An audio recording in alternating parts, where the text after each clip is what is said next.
Good morning, guys. This is Chanchal, and today me and sir have arrived here. Hi. Morning, sir. और Morning, Vivek. आपको हमने sunrise तो यहाँ पे दिखाई दिया और अभी हम जाएंगे इस टॉप पे। आप देख सकते हैं ये जो टॉप दिख रहा है इसके भी एक पीछे एक और टॉप है क्योंकि पहाड़ का कभी भी टॉप नहीं होता है। Sir Highest top in this range, 4,000 meter height. We are going there. guys, this is the Chanchal Pass. Here this side you can look at the Rodu and there is the Dodrakwan. और यहाँ पर हमारे sir आज हम आए क्यों हैं यहाँ पे? आज जो हम यहाँ पे आए हमें चांशल का 360 डिग्री व्यू लेना है कि यहाँ से किस तरह की आप सैनिक रोडू की ब्यूटी और उत्तराखंड की ब्यूटी को हम यहाँ से एक्सप्लोर करेंगे और we have choose our our place for that sailing point view, that is our Chanchal highest peak where we are going, and we in our left side there is Siru Lake, but we are not going this side. We are going into the highest peak because this is the highest point, and that point we explore entire area of Uttarakhand and Kinnaur area. That's why we are going there, and very beautiful journey is there. Guys यहाँ पर हमारे को एक घोड़े की नाल मिली है, इसके पाँव में लगता है ये कब्जा। सर ये देखो, ये बहुत अच्छी चीज मिली है हमको। ये तो लकीएस्ट है हम। एक्चुअली जो घोड़े की नाल होती है ये नेगेटिव एनर्जी को खत्म करने की पावर होती है और इसकी अंगूठियां वगैरह बनाते हैं। तो आप बहुत लकी है ठाकुर जो ये घोड़े की नाल जी सर, जी सर। और इसको आप अपने पास रखना और ये जितनी भी नेगेटिव एनर्जी होती है उसको खत्म और आप में हमेशा पॉजिटिविटी रखती है और इसी रीजन से हम इसको यूज करते हैं। यहाँ पर सर को बहुत ठंड लग रही है, बहुत ज्यादा ठंड है यहाँ पर। चिराग वेरी कोल्ड, बोलो कुछ। हेलो बोलो। हेलो, बहुत ठंडा है। हेलो, गुड मॉर्निंग बोलो। Good morning. चलो आ जाओ, भागो भागो भागो भागो। सो गाइस आप देख सकते हैं कि इस पॉइंट से आए थे हम चढ़ के। अभी ये फर्स्ट वाला पहाड़ चढ़ा है, ये वाला, फिर ये पैच आया, फिर यहाँ से अभी हमें 4 ट्रांसफार्मर बचे हैं ऊपर चढ़ने के लिए। ये यहाँ पर सर, हेलो सर यहाँ पर जो हमारे को इतनी ज्यादा एनर्जी आ रही है वो उसके पीछे का क्या राज है?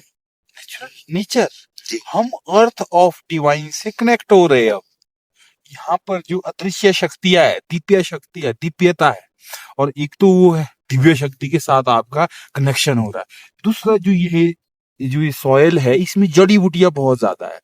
अब आपने देखा होगा नीचे मैंने आपको दिखाया था धूप जड़ी के प्लांट। जी जी जी जी। धूप जड़ी, और ये जो ऐसे धूप जड़ी क्या होता है, फ्लेवर, बहुत ज्यादा सुगंध फैलाता है। इस सुगंध की वजह से हमारे को एनर्जी आ रही है, इसलिए हम कभी वो नहीं थकान महसूस नहीं कर रहे हैं। जी जी। मतलब ये तो एक ऐसा अपॉर्चुनिटी है हम लोगों के पास अपनी जो बॉडी सिस्टम उसको रिफ्रेश करने का। लंग हमारे मतलब 6 महीने के लिए रिचार्ज हो गया। ये तो है सर। ओम मंगलम भगवान विष्णु मंगलम गरुड़ध्वजा मंगलम पुंडरीकाक्षाय मंगलाय तनोहरि सर्व मंगल मांगले शिवे सर्वार्थ साधिके शरण्ये त्र्यंबके गौरी नारायणी नमस्तुते। सर्वे भवन्तु सुखिनः सर्वे सन्तु निरामया सर्वे भद्राणि पश्यन्तु मा काशि दुख भाग्य भवेत्। इष्टदेवं सुखं शान्तं कुलवृद्धि वर्धनम् इष्टदेवं हर्तु मया पा इष्टदेवाय नमो नमः। सर्वदेव शक्ति देव धर्माय नमो नमः। धूपम आगृह्यामि सर्वदेव शक्ति देव धर्माय नमः। काली भगवती माता देवताभ्या नमो नमः। सर्वदेव शक्ति देव धर्माय नमः। धूपम आगृह्यामि सर्वदेव शक्ति देव धर्माय नमो नमः। नमस्कार दोस्तों, आज मैं और सर आए थे चांचल पास में, तो सर हमारे को विस्तार से बताएंगे आज। पहले तो बहुत बहुत नमस्कार सर आपको। विवेक, सर चांचल के बारे में बताइए फिर। अगर मैं ये चांशल्स की बात करूं तो ये चांशल है, ये जो 4000 मीटर हाइट पे यहाँ पे हिल्स है जहाँ पर हम बैठे हुए हैं, और इसकी समुद्र तल से जो हाइट अगर हम फीट में देखें तो 12,500 फीट की हाइट है।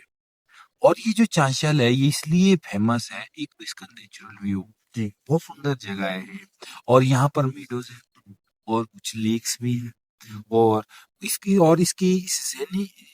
व्यू इस तरह से है। अगर आप यहाँ पे आएंगे, कोल्ड एनवायरनमेंट और प्योर हवा है यहाँ पे। आप देखो हवा चली हुई है और बिल्कुल 100% प्योर हवा है, और चारों तरफ का आप जब यहाँ से व्यू लेंगे 360 डिग्री व्यू, तो आप हर एक तरह की पहाड़ियां, किन्नर कैलाश से लेके श्रीखंड से लेके यमुनोत्री से लेके आप इस तरह की जो हमारी बेस्ट जो पहाड़ियां है, जो मतलब पवित्र होली प्लेस है, वो यहाँ से देख सकते हैं। इसीलिए चांशल फेमस है, इसलिए यहाँ पे टूरिस्ट लोग आते हैं और इसकी जो नेचुरल ब्यूटी है इसका लुत्फ लेते हैं। तो सर मैं देख सकता हूँ कि इस साइड को तो मेरे श्वारा वैली है, छुहारा वैली, यहाँ को आ गया डोडरगवार। डोडरगवार। श्वारा की क्या प्रसिद्धता है? इसमें जो कुछ लोक कथाएं मैंने भी सुनी है। अगर मैं चुहारा वैली की बात करूं तो इसमें जो हमारे पास एक ब्यूटीफुल वैली है वो हमारी टिकराल वैली, जिसको चंद्रनहान वैली भी बोला जाता है। ये सबसे ब्यूटीफुल वैली है और ब्यूटीफुल स्पॉट है हमारे पास जहाँ पर टूरिस्ट आ सकते हैं।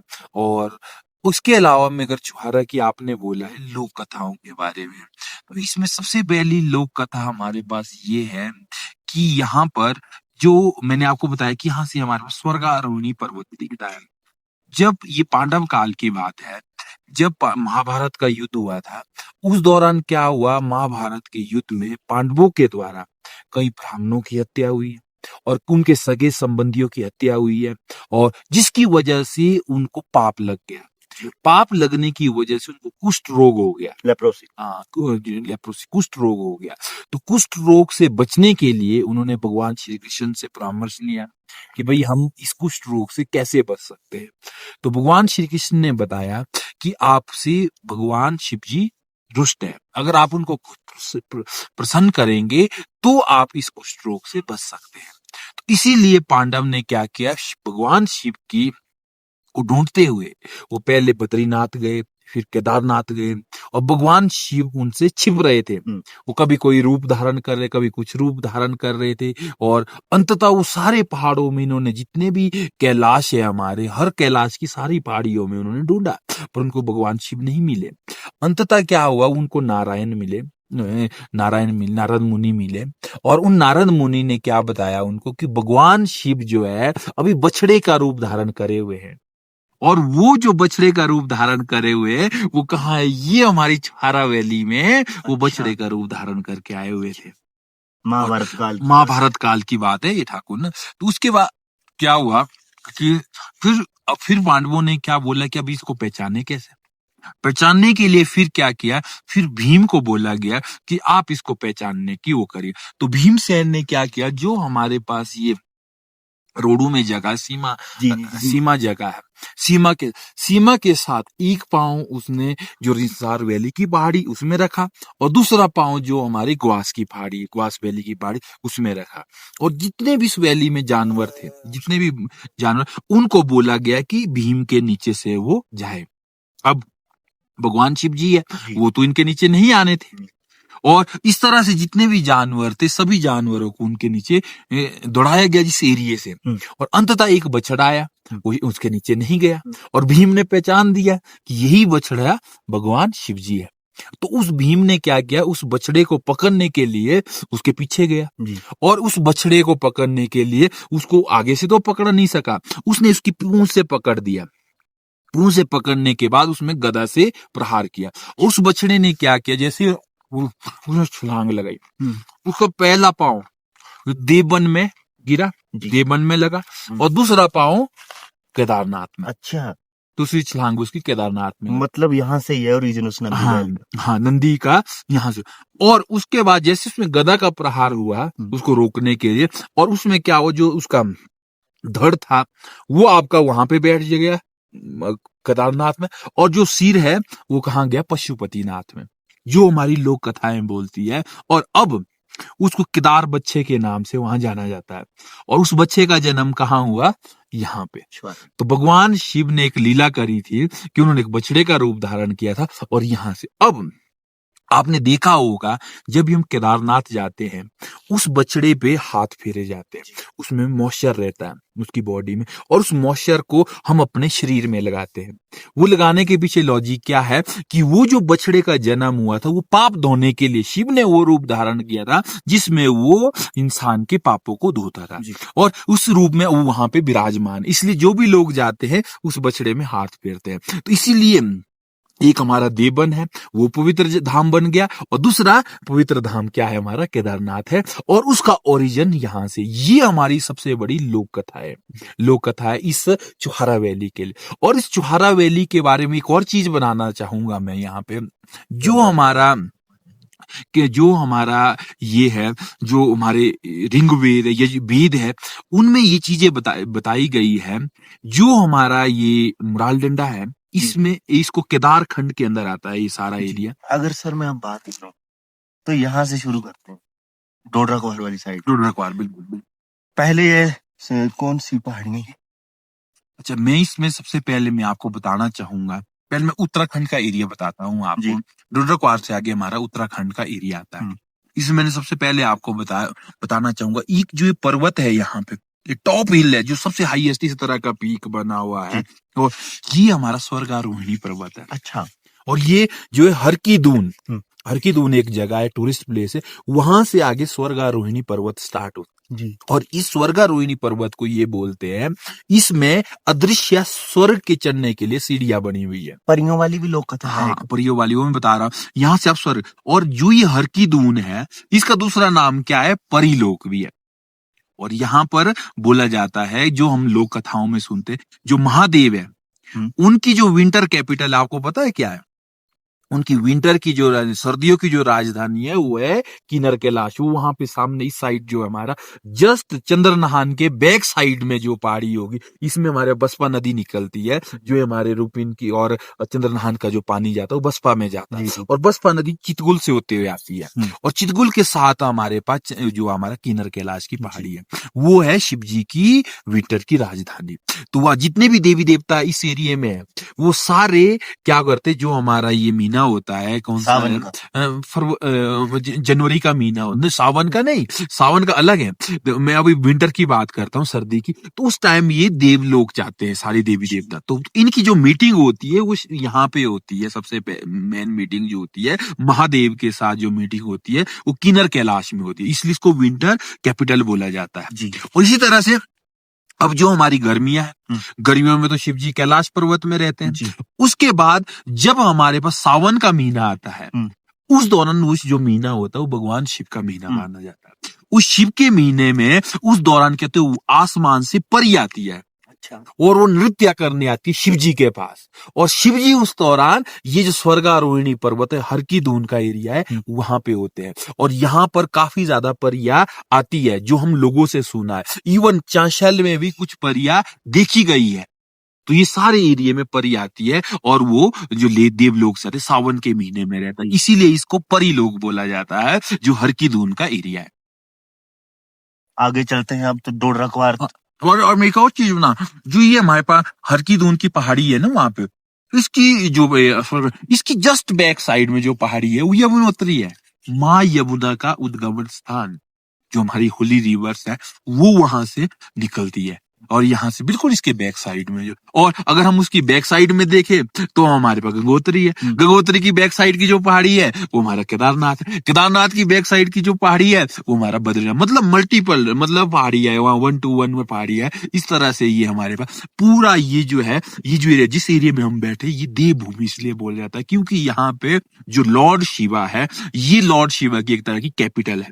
यहाँ पर शिव जी का वास है, शिव जी और माँ पार्वती का आपको पता ही है, उनके साथ योगनियां चलती है, देवियां चलती है, 64 लाख योगनियां है उनके साथ। तो इन सभी देवियों का वास है इस पहाड़ियों में, तो ये पवित्र भूमि है, ठीक है। तो इसलिए हमारे पास इस एरिया को मैं यही बोलूंगा कि अर्थ ऑफ डिवाइन है। सर आगे रूपिन पास भी है, उसके बारे में है कुछ? उसके बारे में ये बताना चाहूंगा, जो रूपिन पास है, यहाँ से रूपिन रिवर का उद्गमन होता है, और Rupin river is the tributary of Yamuna river. Rupin, और जो आपकी हर की दून का एरिया, यहाँ से सुपिन नदी आती है, यहाँ से रूपिन नदी, और वो नेटवाड़ में जाके मिलती है। और जो रूपिन पास है, वो वाटरफॉल भी है, 2 वाटरफॉल है, और कुछ लेक्स है जी। और वो होली लेक्स है वहां पे। तो वहां पर एक बहुत अच्छा ब्यूटीफुल प्लेस है, वो आप यहाँ पे आ सकते हैं, उसका एंजॉय कर सकते हैं। और ये पूरा मतलब सबसे लार्जेस्ट ट्रैक है हमारा शिमला डिस्ट्रिक्ट का जो ट्रैक है, इसमें ये कम से कम 25 से 30 किलोमीटर का ट्रैक। डोडरा कुआर की पॉपुलेशन कितनी होगी? डोडरा क्वार अब ये तहसील बन गई है। जी। इसकी पॉपुलेशन 10,000 और की है। हैरानी की बात तो ये है कि यहाँ पर एसडीएम भी बैठते हैं। एसडीएम भी बैठता है। बहुत अच्छी अभी बात तो बहुत अच्छी बात है, जब से रोड हुआ है जी। यहाँ पर तो 6 महीने ये बंद रहता था। 6 महीने लोग पैदल चलते थे यहाँ शिमला जाने के लिए, इधर से रोड होते हुए पैदल चलते थे और अदरवाइज उनको नेटवार होते हुए पैदल जाना पड़ता था। और यहाँ पर अभी कई ऐसे विलेज, अभी पंडार है एक विलेज, वहां पर अभी तक रोड नहीं गया है और अभी तक से जसकुंड तक रोड गया, जसकुंड से जाखा भी अभी। सर अगर हम बात करें यहाँ पर, ये मेरे पीछे जो चंद्रनाहन है, इसकी एक लोक कथा है राजा महाराजा वाली।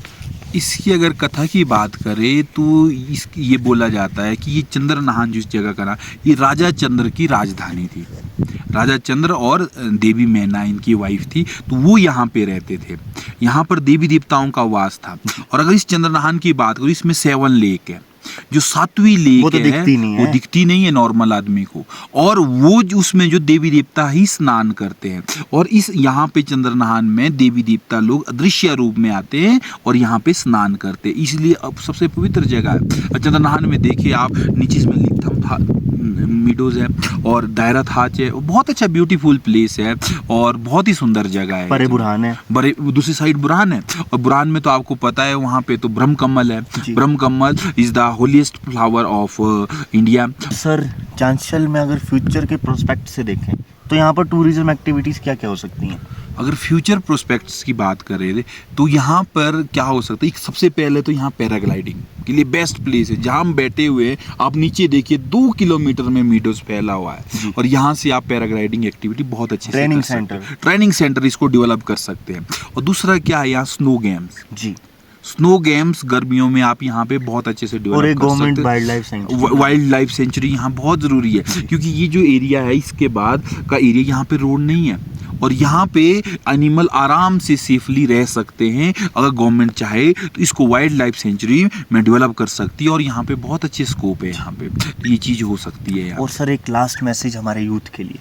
अगर यूथ के लिए मैसेज की बात करते हैं तो वो तो मैंने आज ही सीखा है कुछ इन पहाड़ों से, वो मैं यूथ के लिए मैसेज देना चाहूँगा। वो मैसेज ये है, जब मैं चांशल आ रहा था तो मैंने एक चीज़ ऑब्जर्व करी, जैसे मैं पहाड़ी ऊपर चढ़ रहा था तो उसमें पेड़ धीरे धीरे कम हो रहे थे और लास्ट में हमारे पास बुरांश के फूल आए और जो वाइट बुरांश था वो था। उसके बाद फिर ये सारा जो है वेजिटेशन यहाँ पे खत्म हो गई थी, सारे हमारे पास मिडोजी टाइप्स के यहाँ पे है हाइट में।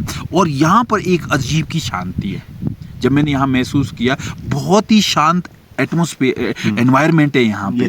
तो मुझे ये सीखने को, जो पहाड़ है जितने ऊंचे होते हैं उतने वो शांत रहते हैं, शांति वहाँ ज़्यादा होती है। क्यों ना हम लोग भी, अगर हम इन पहाड़ों से कुछ सीखे, अगर हमने ऊंचे बनना है, पहाड़ों की तरह ऊंचे बनना है, तो हमें शांत रहना सीखना पड़ेगा और हमें हार्ड वर्क करने, साइलेंट वे से हार्ड वर्क करना है और इन पहाड़ों की तरह शांत रहना है, तब हम लाइफ में सक्सेस होंगे। शांत नहीं रहेंगे तो हमारे को पेड़ों की जो जड़ें है, जैसे पहाड़ों में नीचे जड़ें है, वो आपको आगे बढ़ने नहीं देगी। जब आप शांति से काम करोगे, टॉप रीच करेंगे, यू आर द सक्सेसफुल। और दूसरा मैसेज मैं यूथ के लिए भी देना चाहूंगा, अगर ये चांशल्स हमारे पास टूरिज्म के लिए डेवलप होता है तो हो सकता है टूरिस्ट बहुत आए, बहुत आने की वजह से वो अपना लिगेज लाएंगे, वेस्ट मटेरियल लाएंगे, कुछ मटेरियल इस तरह का लाएंगे, तो वो मटेरियल को कैसे डिस्पोज करना है उसके लिए इंडस्ट्रियां पहले से लगी होनी चाहिए। अदरवाइज कुल्लू मनाली की तरह जो प्लास्टिक के ढेर पे ढेर लग जाएंगे। तो ये था हमारा खास पॉडकास्ट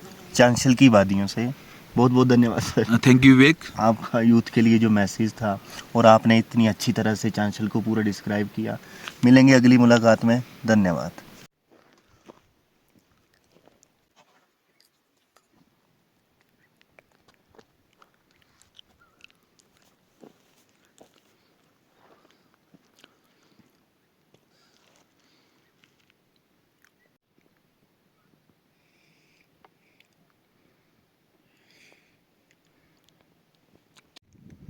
मैं तो